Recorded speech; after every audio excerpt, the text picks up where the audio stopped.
Nobody wakes up and thinks, I can't wait for some confrontation today.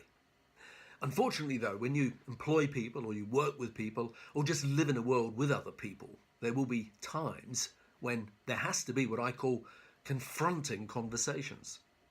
I suppose that's a fact of life that you can't avoid, and although you don't wake up thinking I can't wait for some confrontation today, it happens.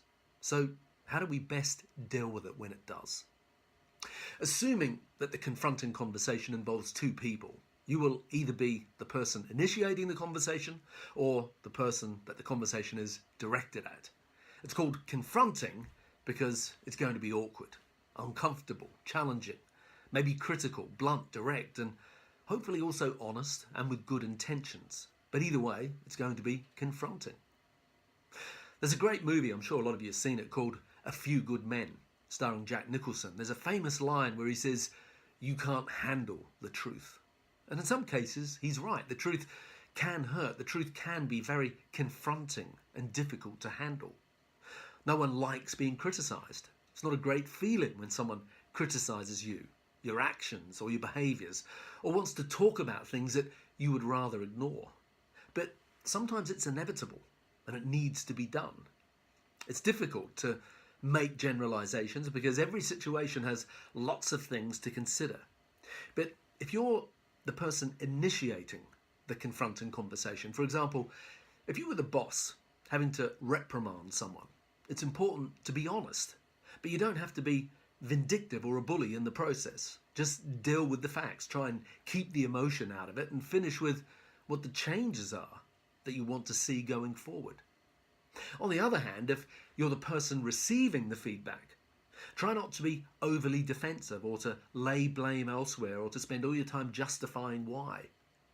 Sure, there's going to be reasons why, but sometimes people are so busy being defensive that they don't let the barriers down enough to hear and see that the person giving the feedback is actually doing it with the best possible intentions. The person initiating this confronting conversation often doesn't want to be having it any more than you want to be hearing it, but they recognise that it needs to happen as a way to move forward. If it's an employee and employer conversation, it's important that if you're the employer, that you come from a place of honesty, but you can be kind at the same time. And if you're the employee, it's important to understand that it's the job of the manager to give you feedback. Even though you may not always want to hear it, understand that they're doing it for your own professional growth and ultimately for the good of the business. Think about it. Why would they do it otherwise?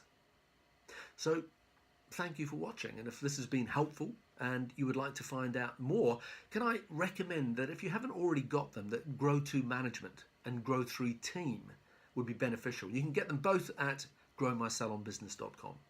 And don't forget, if you don't already, then follow me on Instagram or Facebook at Grow My Salon Business. In the meantime, have a great week.